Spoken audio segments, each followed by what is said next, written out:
Remember at the end of the Democratic National Convention this year, and Kamala Harris gave her acceptance speech, and I think we're just kind of raving about what a good speech it was. And we do that a lot, right? When we're watching conventions in particular, I think we talk about whether a political speech is great. But what do we mean by that? Do we have some kind of criteria?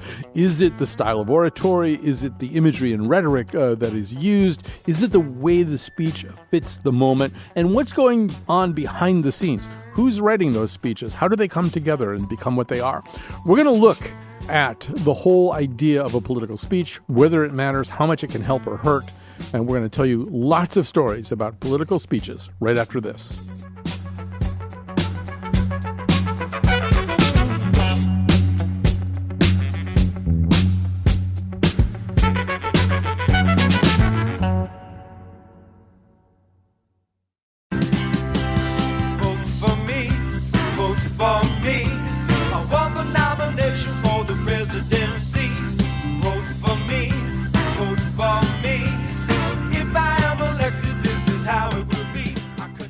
I don't know how many people remember this, but in 1986, the entire band Chicago ran for governor of Illinois. That was their campaign song. Today we're going to talk about speeches. We're going to talk about political rhetoric, political speeches, whether or not they matter. Obviously they matter somewhat. To what degree they matter, maybe. And what it is we mean when we say that a speech is either good or bad. And I'm sure there'll be lots of other things that we talk about as well. We're going to get started here with Jeff Nussbaum, Special Assistant and Senior Speechwriter to President Biden from 2021 to 2022. He's the partner at Bully Pulpit Interactive Media and the author of, and you want to just order this right now, just pause. I'll pause while you order it. Undelivered, the never heard speeches that would have rewritten history. These are about speeches that were never given, and you'll be surprised by some of them. We might get into them, too, as we go along with Jeff. So, Jeff, in 2004, you may have been sitting down in some boiler room in the Boston Convention Center where this happened. But in 2004, an obscure politician, a state senator from Illinois, said, there's not a liberal America or a conservative America. There's a United States of America. And he did that whole thing. And he did that. We worship an awesome God in the blue states. And we don't like federal agents poking around in our libraries in the red states. We coach Little League in the blue states and have gay friends in the red states. And this speech not only stood that convention on its ear, it was people were still talking about it days later. It launched a political career that probably would have launched anyway if he hadn't given that speech. But, it really sort of stands as an example of a political speech delivered at the right time in the right way. But I wonder if you could say a little bit more about that. Why is Barack Obama's 2004 convention speech, and we could have picked other speeches as well, but why was it special? Why was it different? When you read it on the page, it's 2,000 words. Takes about 16 minutes to deliver. I wouldn't say that there's just incredible eloquence there, but there was something that was really, really good. Can you talk a little bit about what you think that might have been? Sure. Well, you beat me to the trivia because I was going to say, how long do you think that speech was? And you got it. It was 16 minutes, right? And 16 minutes later, an unknown candidate for Senate is already being talked about as a future president of the United States. So very, very powerful. And we should say, Jeff, that one reason that you know that is that your job was probably you were there with a shepherd's crook off stage about to drag him off. This was your job for a while, right? Indeed. And that was my job.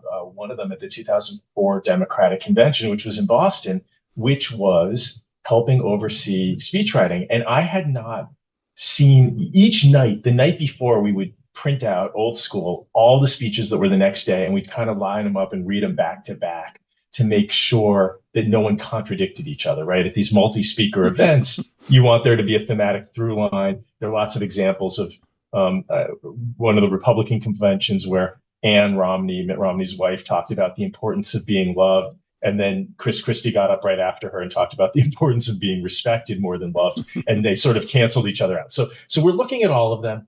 And I'm reading Obama's and I'm Red America, Blue America. Yeah, that seems nice. Exactly as you observed, right? On the page, it looks fine.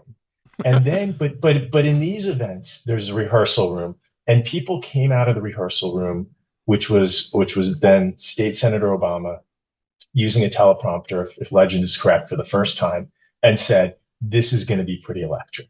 This is going to be pretty special.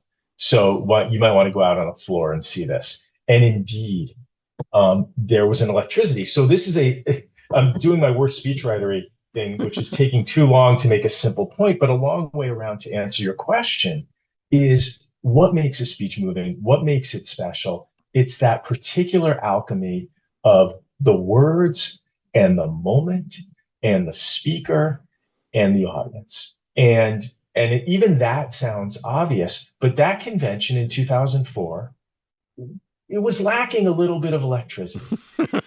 People liked Kerry. They liked Edwards quite a lot. Like, we don't talk about John Edwards all that much, although he resurfaced at this Democratic convention this year. But this was the first moment where there was electricity in the room, where we were seeing a fresh new face. We were hearing an argument that almost seems naive today, that what America really wanted was to find our commonalities rather than our differences. And so it was incredibly relevant at the time. It carried the day in 2008. It carried it again by a smaller margin in 2012, and then was totally repudiated in 2016. But that combination of sort of a new message delivered by a new messenger to an audience that was so hungry for it. And I will finally say and conclude my filibuster that ultimately an effective speech is something that moves an audience to action or allegiance, right? The ancient Greek, when Demosthenes speaks, the people say how well he speaks. When Pericles speaks, the people say, "Let us march," right? Yeah. The speech has to get people marching. And he did this without a Jeff Nussbaum. Jon Favreau was but a gleam. He was probably down in the boiler room with you. He was, I think, kind of a deputy level Romney stuff. He was working for Senator Kerry. For Kerry, at that time. So it was mostly him, and I think it was massaged by some Kerry people, maybe you, for all I know. But David Axelrod was heavily involved. Yeah. At the time. So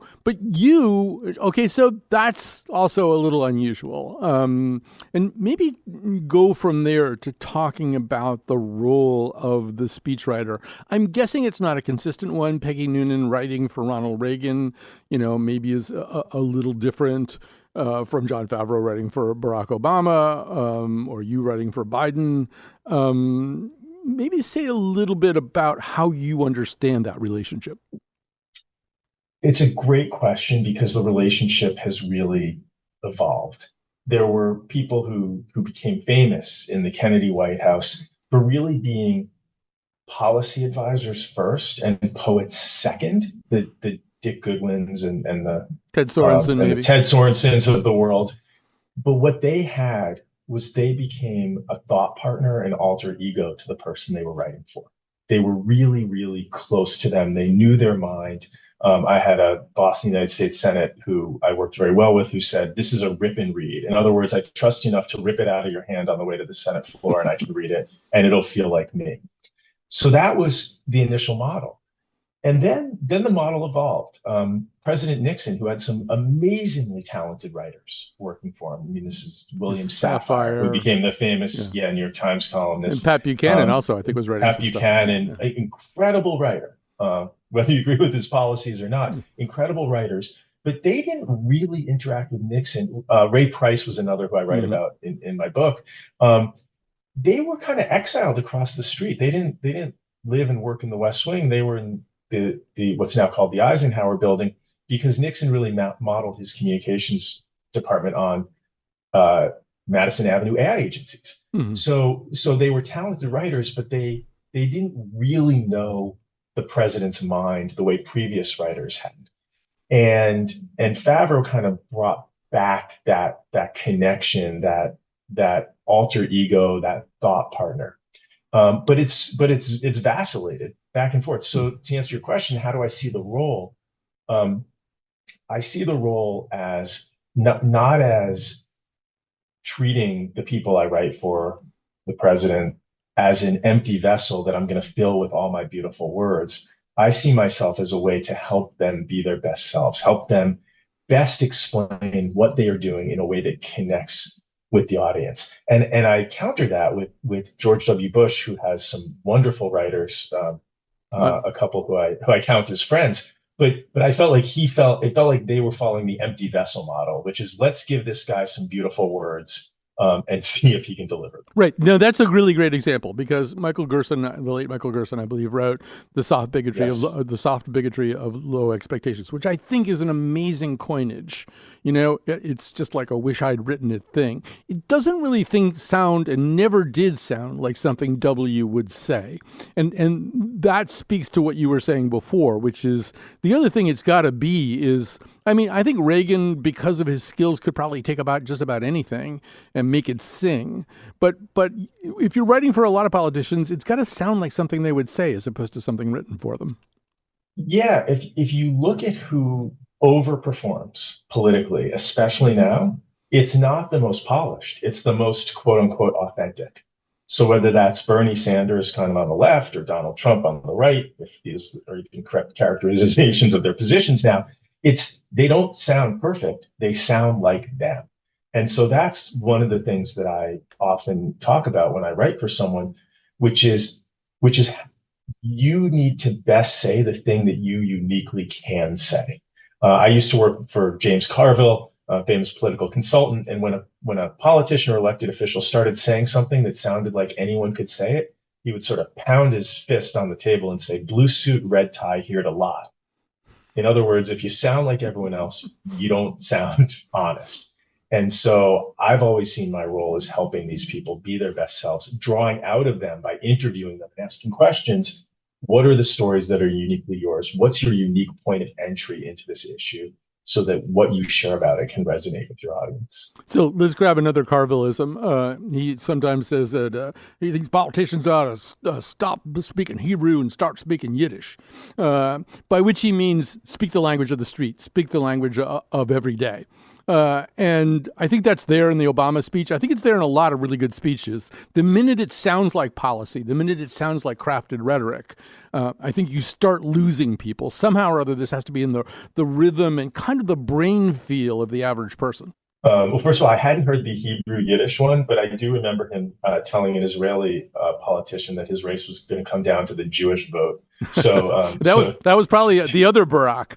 It was a Hebrew. But to your question, yes, I think that's absolutely correct. And I often think about it this way, which is there's very few opportunities for oration. There are unlimited opportunities for conversation.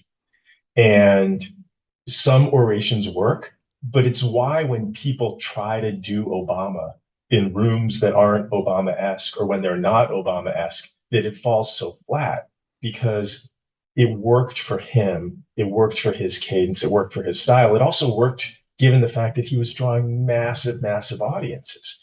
But for most speakers, you're trying to convey a conversation, even though you're the only one talking. And that's the language of the street. And the other thing, of course, is simple language. Literally, the average reading comprehension level of the average American, nothing against the average American, is in the 8th grade ballpark. That doesn't mean you can't have unsophisticated concepts. It just means that elevated, highfalutin words, that those separate you from your audience rather than connecting you to your audience. Yeah, I think, when we think of some of the great orators that we've seen, Bill Clinton was probably one of the most titanic intellects to serve in the White House or even to kind of compete at the national level in anything. But if you listen to the way that he talked, it's exactly what you're saying. He talked very much the way people thought and spoke. This is a guy who could tell you something about, Chilean healthcare or something, but that's not what he was doing. And I think he's a great example, anyway, of getting it down to the conversational level. Yeah, President Obama admiringly called him the secretary of explaining stuff. Although I don't think he said stuff, but it's that's a really invaluable skill to be the explainer in chief. So we should talk a little bit about humor. This is a role to which you are not unaccustomed. In fact, you are the founder of an organization called the Humor Cabinet that specializes in funny speeches for elected officials, corporate executives, etc. Maybe say it a little bit. When I think about that, I think about the episode of The West Wing where they have to bring the funny, I think and you just realize this is a bunch of White House staffers who, for the most part, are not particularly funny people trying to bring the funny. But this is an important thing. It's something you almost have to be able to do these days in order to function. It is expected that you will be funny or that you'll be able to make fun of yourself or something. Can you say a little bit how you see that incorporated into political rhetoric? Yeah.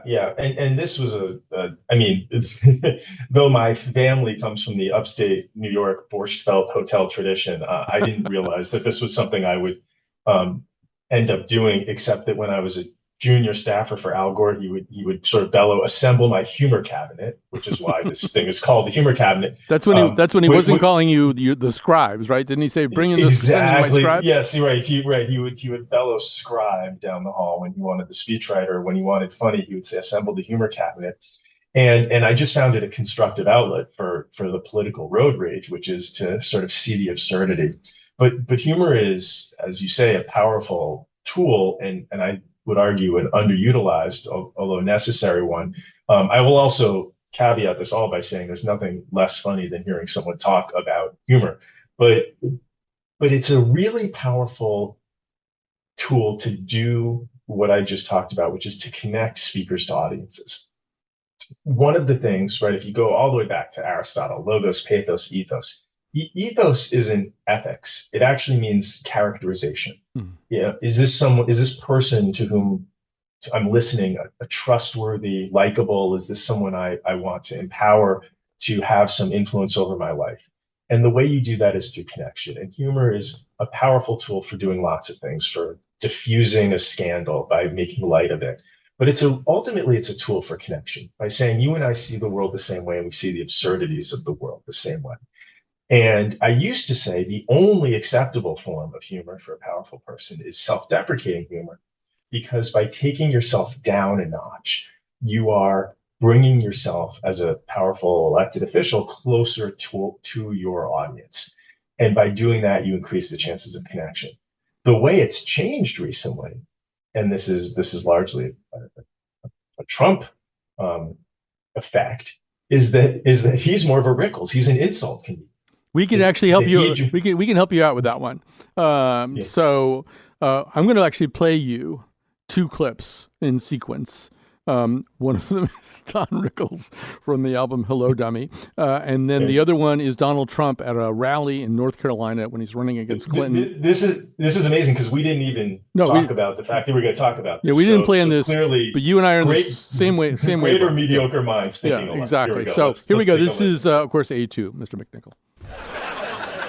That's right, I make fun of my own people. We're the chosen people, that's right. But what does it mean? We're human beings. Jew, Gentile, Irish, Negro, Puerto Rican. Puerto Rican, that's trouble. If she gets to pick her judges, nothing you can do, folks. Although the Second Amendment people, maybe there is, I don't know. But so the beat structure is very similar in those two things. It's that Jew, Gentile, Irish, Negro, Puerto Rican. Puerto Rican, that's trouble. Nothing you could do. Although Second Amendment people, maybe there is. I guarantee you, Trump owned that comedy album, and you're right that he has very much taken Rickles' just increasingly non-woke, cancelable style of humor, and somehow or other made it his own. But give me your thoughts.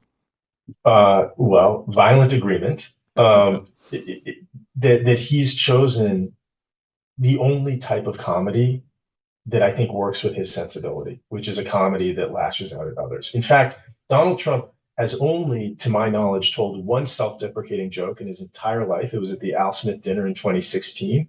And it wasn't even self-deprecating, it was insulting his wife. He basically said, "I don't get it. People say Michelle Obama is wonderful. She's great. She's amazing. She gives amazing speeches. My wife gets up and gives the exact same speech, right? Making fun of the plagiarism, and people are all on her back." So even his self-deprecating was deprecating someone else. So that's the type of humor that worked for him. It is not a uniting humor. It is a dividing humor. When I've always maintained that humor done well can actually play a unifying role to get us all to laugh, as I said, at the same absurdity we see in the world we share. I mean, this leads us into another question. First of all, I do think that Trump in his own way is kind of funny. I mean, even the other day he was saying something like, I'm going to Aurora, Colorado. You may never see me again, but Trump's got to do what he's got to do. And I don't even really know exactly what that means. Apparently immigrants are going to kill him in Aurora, Colorado or something. But whatever it is, to his audience anyway, I think that's funny. And you know, I think it's something that we sometimes left of center, we don't get it, or we don't pick it up, or we forget that people who like him are used to being entertained by him. They watched The Apprentice for all those seasons. They see him as an entertaining person, which I think, you know, helps him and maybe sort of coalesces a little bit with the way that his style of speaking. Yeah, and you raise a really important point that I try to remind people, which is, yeah, we may be past the days of the Lincoln-Douglas debates where people would pack a picnic and go listen to two people argue for 2 hours, and that would be entertainment. And indeed, the way we process speeches these days is so balkanized and chopped up. And, you know, we see a clip on TikTok and a slightly longer clip on YouTube, and probably, right, I should say a manipulated clip on TikTok and an Instagram story here.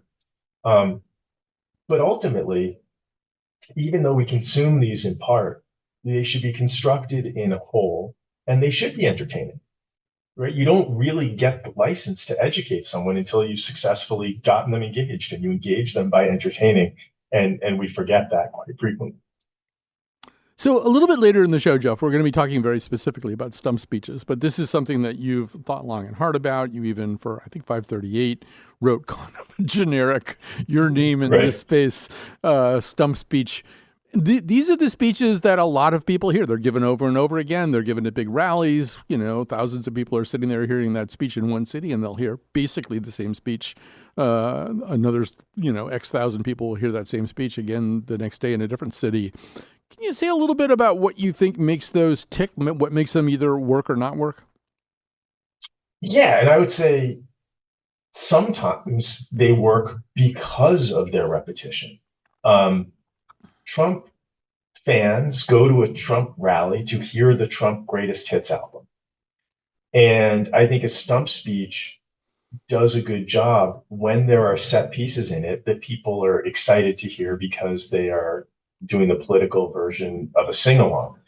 But a stump speech is ultimately a story. And you're right, you called out this one I did a long time ago where the question I was asked was, can you write an effective stump speech just by being given the polling data? Here's the data, write the speech. And the answer is sort of. And the reason it's sort of is because stacking popular policies doesn't mean you're telling a popular story. And a stump speech at its best is a story about where we've been, who we are, where we're going, and what is in the way, and how we're going to move it out of the way. And that's a story people want to hear. It helps them feel that they're part of a larger arc.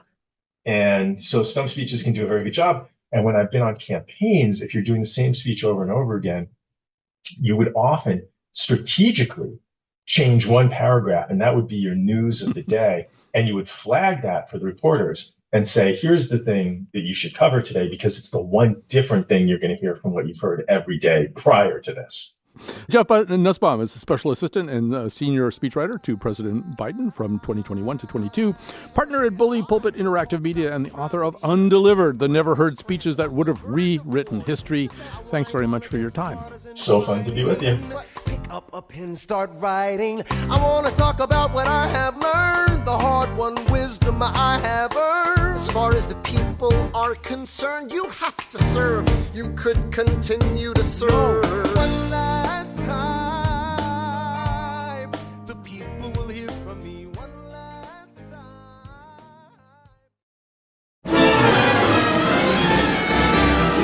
Why are people gay all the night and day, feeling as they never felt before? What is this thing that makes them sing? Rich man, poor man, thief, doctor, lawyer, chief, feel a feeling that they can't ignore. It plays a part in every heart, and every heart is shouting encore. Love is sweeping the country waves are hugging the shore. So that's actually from the Gershwin musical of The Ice Thing. There's a nice speech, love is sweeping the country. Who would want to disagree with that? Certainly not my guest sitting here right now in the studio. Bill Curry is playing the part of Bill Curry. Bill Curry, Connecticut State Senator, Comptroller of Connecticut, Democratic nominee for Governor of Connecticut twice, counselor to the president, that president being Bill Clinton. So I know, like, you and I have back and forths about, the importance of policy and how big a role it plays. You invariably think it plays a bigger role than I do, but you're very persuasive on this. And maybe you could say a little bit more about that. I mean, right now we are in a moment where Kamala Harris is out giving her stump speech. She's done her convention speech. She's, introducing herself to the nation. Trump is out there being Trump. One thing that you say that I find fascinating is it's a mistake to think that Trump's speeches are completely empty of any kind of policy points. Say a little bit more about that. After the 2016 catastrophe, I would have dinner with liberal educated friends and who were strong supporters of Hillary Clinton. And I would ask them, by the way, as long as we're all here, what did Hillary run on? Mm-hmm. And then this silence would descend on the table as people tried to think of something. And I would then say, and what did Trump run on? And while they didn't think of it as policy, you bet it was. Mm-hmm. He ran on a border wall. He ran on tariffs.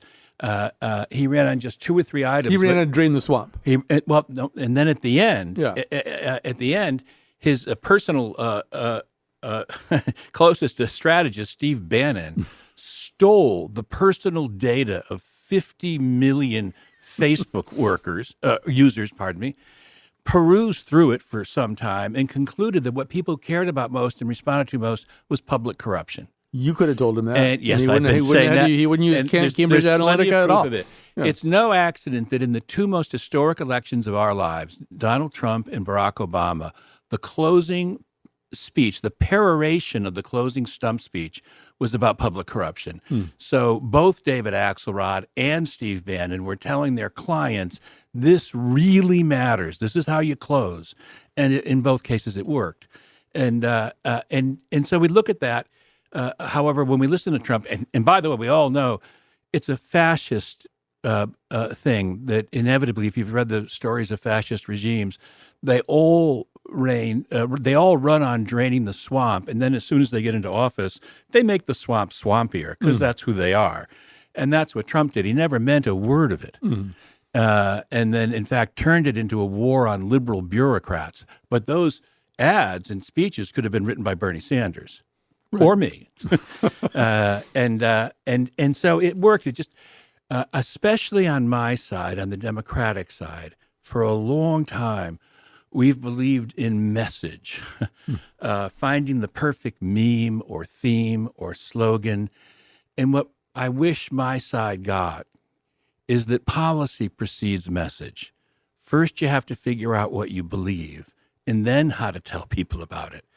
And I wish they also believed in the power of ideas and in the ability of audiences to hear them and act on them.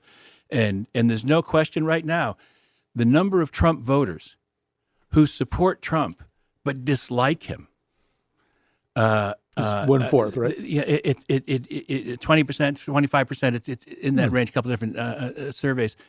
Why is that?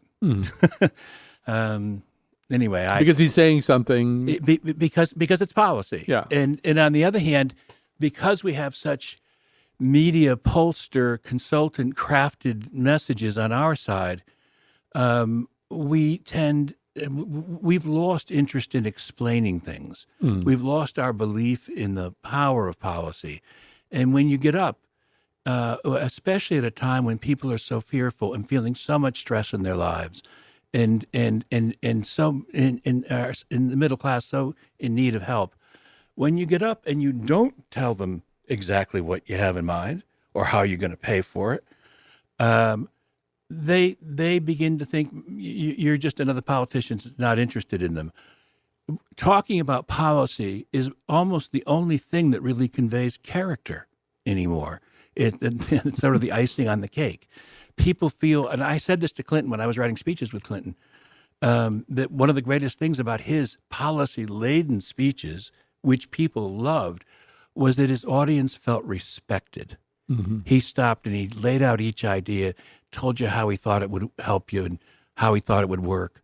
And even people who didn't care about one issue or another, they cared about that. They felt respected and engaged, and they trusted him more.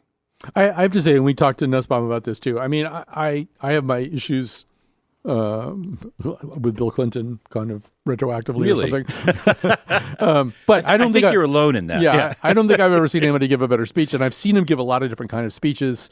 I was telling Nussbaum after our interview that I remember standing on the floor of the Staples Center. You and I were in L.A. in 2000. Toby Moffett was on one side, John Larson was on the other, and Clinton was speaking. And if you recall, this is when the Gore campaign had decided to put Clinton on ice for the campaign because he was too radioactive. And I think it was Toby who leaned across me and said to John, "Tell me again why we're not using this guy." Yeah, Bill Clinton could talk a dog off a meat wagon. Tell the State of the Union story. This is really good. Oh well, he also had this extraordinary memory. It works on many levels. But there was a State of the Union speech in which the staff, with whom Clinton was by whom Clinton was easily angered, so you can imagine how that went later on this night. The staff put the wrong speech in the teleprompter. They put the speech from the year before that he'd given in his previous State of the Union. And Clinton is so smart. He looked at it, and he immediately, before he opened his mouth, he realized it was the wrong speech. Recognized that almost every other president we've had would have read pages of that thing before it occurred to them that before they thought, haven't I seen this before? Yeah. Clinton instantly recognized it and began giving the speech that had been prepared for that night from memory. And no one could tell until the story was released afterward that he went on for some time. Just remember what we've said. I've also said that, on the whole, Clinton's speeches, the best part of them, what made them work, was that he believed that policy moved votes. And he believed that you had to come up with some practical ideas that would help people in their day-to-day lives, and you had to explain them. And as someone who wrote speeches for Clinton, I can tell you, his speeches weren't that good. I'm talking here about myself, okay? A number of colleagues. Nobody has the collected speeches of Bill Clinton on the bedstand, but what made it work was, again, one policy. Obviously, the guy could turn a stadium into a living room. He had an extraordinary personal touch that's not to be discounted at all. But his approach to it, his belief, that his trust that his audience would get it, wanted to hear it, was capable of acting on it, it has in the 30 years that have since passed, almost disappeared. So, last question, unfortunately, but in a way you've already kind of set the stage for the answer to this question, but imagine that I set up a conference call between you and a bunch of Kamala Harris's advisors, speechwriters, message people, whatever consultant that they've hired that was, doing ads for Delta the week before, and just say, Bill, you listened to the convention speech, you've heard the stump speech. What are we not getting? What do we need to do in terms of speech, in terms of rhetoric, in terms of what we're saying, what's coming out of her mouth? What do we need to do? I would remind them on my most nervous days, the Harris campaign reminds me of the Hillary Clinton campaign. Mm-hmm. Hillary endorsed a raise in the minimum wage and then never mentioned it again. She waited a year to say she was for an increase in the minimum wage and then endorsed a position of $12 rather than the $15 that the living wage people were looking for. Meanwhile, in Arizona, that she lost by 2 points, the minimum wage referendum passed overwhelmingly. In Florida, that she lost by 1 point, Florida, in 2016. 2 years later, a raise in the minimum wage referendum passed overwhelmingly. Imagine if she had taken some of her considerable resources. She outspent Donald Trump 2-1, $1.2 billion to $600 million. Imagine if she had married that idea, if she had turned her campaign into a crusade for a living wage to be paid for every American worker. Imagine if Kamala Harris could talk about that with the same passion that she talks about reproductive freedom. Imagine her bringing that kind of passion to a clear exposition. And again, these aren't position papers, these are just positions. To take 2 or 3 ideas like that speak to the situation, the crisis that the American working middle class is in right now, and wrap your arms around them and bring them everywhere. We have to tell the truth as relentlessly and boldly as Trump lies. and that means taking 2 or 3 really critical ideas, sticking with them, believing in them, and believing in the voters to care enough about them to act on it. All right. Well, I got a big surprise for you. I got Kamala Harris right here. Come on out, Kamala. No, this isn't Annie Hall. I don't have her here. I wish. But Bill Curry, thank you so much for your time today. And hopefully maybe somebody who does know Kamala Harris just listened to what you just said. All right. We'll grab a quick break here. We'll come back. We're going to finish up with a very specific conversation about stump speeches. And you used them same old lines on me, and that just made it worse. But danged if you ain't got away with words. It's time to say some thank yous. Our technical producer today, as usual, is the maestro, Dylan Reyes. The producer of this episode is Jonathan McPants. For the final segment here, we are going to drill down on the idea of the stump speech. Just a reminder, or perhaps a piece of news for you. So it actually comes from the idea that people, particularly in the early 19th century, would stand on a stump or something to get a little bit of it's like a soapbox, very similar to that concept. Get a little bit of elevation, be higher than the crowd. Could have been a whiskey barrel, could have been a lot of things. But I guess it happened on tree stumps enough so that that name attached to it. Also kind of important to remember that initially, it wasn't something where you gave the same speech all the time.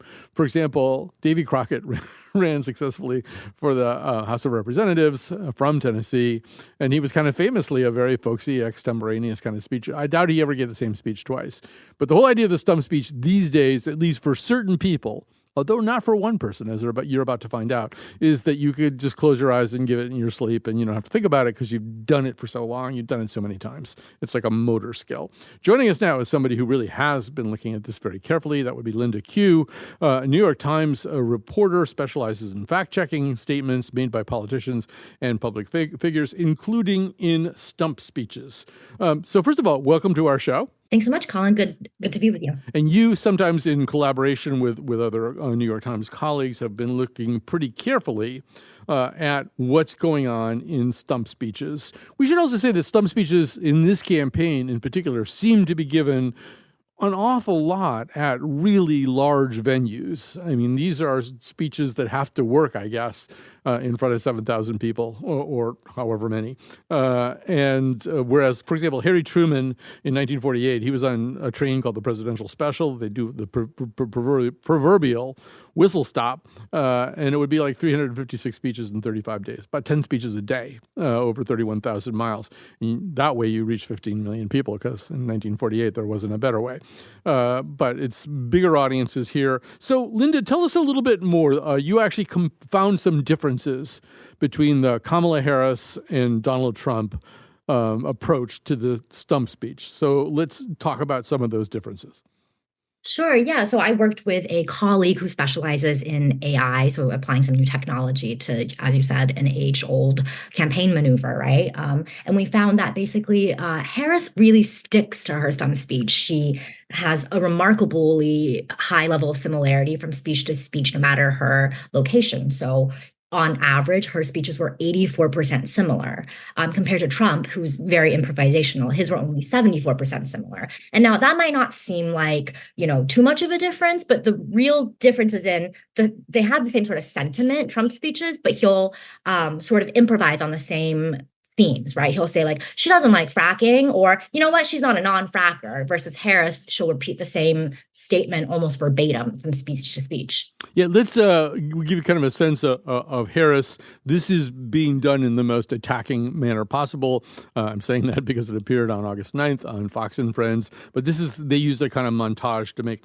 the point that you're making, which, by the way, you could make about almost all stump speeches, recent political history. You could do this with Mitt Romney. You could do it with Barack Barack Obama. You could do it with a lot of different kinds of candidates. But here we go. C1, Maestro. I'll tell you exactly what she's saying. The same thing over and over again. Listen to this. It really is good to be back in Wisconsin. It is so good to be back in Michigan. Listen, let me tell you, I am clear. The path to the White House runs right through this state. And listen, I am clear. The path to the White House runs right through this state. I took on perpetrators of all kinds. I took on perpetrators of all kinds and had a summer job at McDonald's. I had a summer job at McDonald's. So hear me when I say, so hear me, Detroit, when I say, I know Donald Trump's type. I know Donald Trump's type. This is unbelievable. Same. It's an AI What campaign. a robot. What a robot. There is no ad-libbing. She is just... I just want to say that's the laziest montage I've ever heard in my life. They only used a Wisconsin speech and a Michigan speech. That's it.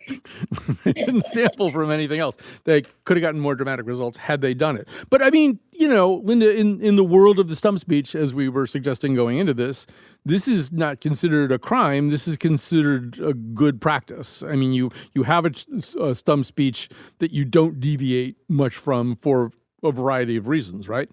Yeah, I think for most candidates, you would call it, supporters would call it message discipline, right? Harris is a former prosecutor and attorney general and has a background as a lawyer. So she's very careful when she speaks, and you can see that in her stump speech. She rarely deviates from it because it's been vetted. And as a result, it contains far fewer falsehoods than Trump's. Yeah, and I mean, she's also kind of, strangely new to the presidential campaign trail. And yeah, one of the reasons you do it to eliminate mistakes, because the day that you say to yourself, you know what, maybe I'll talk about a basket of deplorables today. Let's see how that goes over. Or maybe I'll say, you didn't build that. They didn't build that.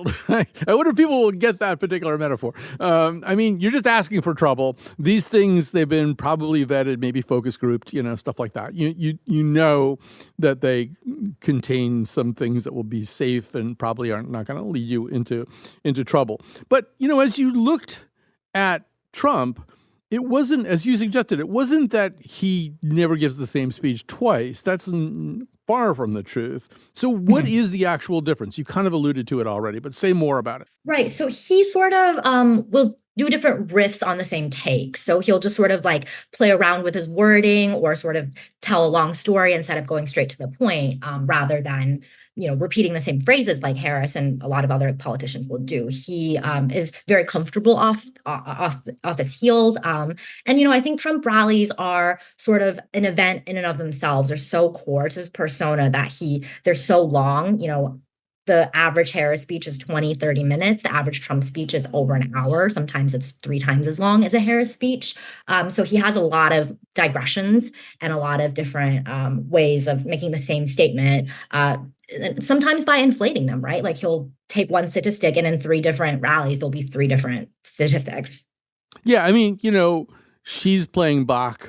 He's kind of, this will offend both Trump supporters and the Grateful Dead supporters, but he's kind of the Grateful Dead. He doesn't never do it the same way twice exactly. He's constantly, and he'll go long. There'll be a 17-minute version of something that was 5 minutes long the night before. But let's hear a little bit of how that sounds. Here's C2, Maestro. And when she says, I'll let you frack, her whole career she said no frack, in Pennsylvania in particular. No, because they get tremendous wealth from fracking. They're going to be stopped. 100% they're going to be stopped. She just changed her view a few months ago.